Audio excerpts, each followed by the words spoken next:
কেমন আছো তোমরা? আশা করি সবাই ভালো আছো। তো শুরু করছি আজকে আমার নতুন একটি ব্লগ।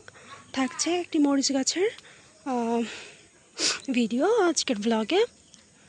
তো ভিডিওটা কে কোথা থেকে দেখছো আশা করি কমেন্টে জানাবা, এবং কার কেমন লাগলো আমার ভিডিওটি অবশ্যই কমেন্ট করে জানাবা। ভিডিওটা ভালো লাগলে একটা লাইক দিয়ে দিও, আর চ্যানেলটিকে সাবস্ক্রাইব করে আমার পাশে থেকো। তো দেখো, আজকে আমি যে মরিচ গাছটি দেখাচ্ছি, এটা একটা কাশ্মীরি লঙ্কা গাছ। এই তথ্য আমি জেনেছি আমার হাজব্যান্ডের থেকে। সে যার কাছ থেকে এই গাছটি সংগ্রহ করেছিল, সে জানিয়েছিল যে এটি কাশ্মীরি লঙ্কার গাছ। তো দেখো, এই যে মরিচগুলো হয়েছে গাছে দেখতে পাচ্ছ, এটা এর দ্বিতীয় ফলন। প্রথম ফলন হয়ে গেছে, সেই মরিচগুলো পুরো পেকে গেছিলো। আমরা শুকনো মরিচ করার জন্য সেগুলোকে রেখে দিয়েছি।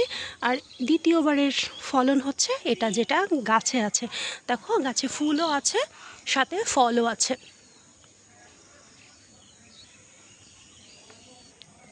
তোমরা যদি ভালোভাবে লক্ষ্য করো তাহলে দেখবে এই গাছের পাতার যে শেপটা, এটা একটু ভিন্ন ধর্ম। পাতাগুলো কেমন যেন কোঁকড়ানো, পাতাগুলো মেলানো না। এবং গাছের প্রথম থেকেই, গাছের চারা যেই একটু কিছুটা বড় হয়েছিল, তখন থেকে গাছের পাতাগুলো এরকম সাদাইশে এবং কিছুটা কোঁকড়ানো ভাব ছিল। তো আমি মনে করছি এগুলো কোনো রোগ আক্রান্ত। যেমন আমার বাগানের অন্য গাছগুলো যখন রোগ আক্রান্ত হতো, তখন গাছগুলোর পাতা ঠিক এরকম টাইপের দেখতে হয়ে যেত। ঠিক আছে, তো আমি এক সময় এই গাছটাকে তুলেই ফেলে দিতে চেয়েছিলাম। তো আমার হাজব্যান্ড বলল, না, গাছটাতে একটু দেরি করে ফলন হবে, আর কিছুদিন থাক, তারপর দেখি। বাবা, সত্যি দেখলাম যে এই গাছটাতে বেশি দেরি করেই ফুল আসছিল। তো যার কারণে আমার এই সিদ্ধান্ত নেওয়ার ছিল। তো পরবর্তীতে দেখলাম আসলেই পুরো ফুলে গাছটা ভরে গেছে, এবং তাতে প্রচুর পরিমাণে মরিচ হয়েছিল। অন্য মরিচের তুলনায় এই মরিচের সবুজের পরিমাণ একটু কম। ঠিক আছে, হালকা সবুজ। এবং এই মরিচ যখন পেকে যায়, বা এই মরিচের ঝালটাও একটু কম, ঝালের পরিমাণটাও কম। দেখো, প্রত্যেক পাতার গোড়ায় একটা করে মরিচ আছে। ঠিক আছে, প্রথমবার যখন হয়েছিল তখন এর থেকে আরও বেশি হয়েছিল।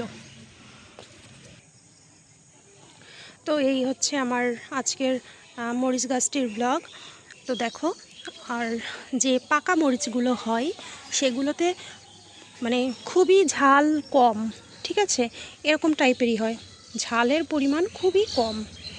মরিচগুলো দেখতেও যেমন অসাধারণ। আর হ্যাঁ, এই মরিচের ঝাঁজটা একটু অন্য মরিচে যেরকম ঝাঁজ বেশি থাকে, এই মরিচটাতে কিন্তু ঝাঁজ ওরকম বেশি না, কম ঝাঁজের। যারা হালকা ঝাল খেতে পছন্দ করে তাদের জন্য এই মরিচটা পারফেক্ট বলবো। ঠিক আছে, এবং রান্নার ক্ষেত্রে আমি যে পাকা মরিচগুলো আমি মশলাতে ব্যবহার করি, তো রঙটা অসাধারণ পরিমাণে ভালো আসে। কালারটা জাস্ট খুবই ডিপ একটা কালার আসে। তো এই থাকছে আমার মরিচ গাছ নিয়ে আজকের ব্লগটি। সবার কেমন লাগলো অবশ্যই আমাকে কমেন্টে জানাবা, আর আশা করি আমার পাশে থাকবা সাবস্ক্রাইব করে। আর আমার এরকম নতুন ভিডিওগুলো পেতে অবশ্যই বেল আইকনটি অন করে রাখবা। ওকে, আজকে পর্যন্ত, টাটা।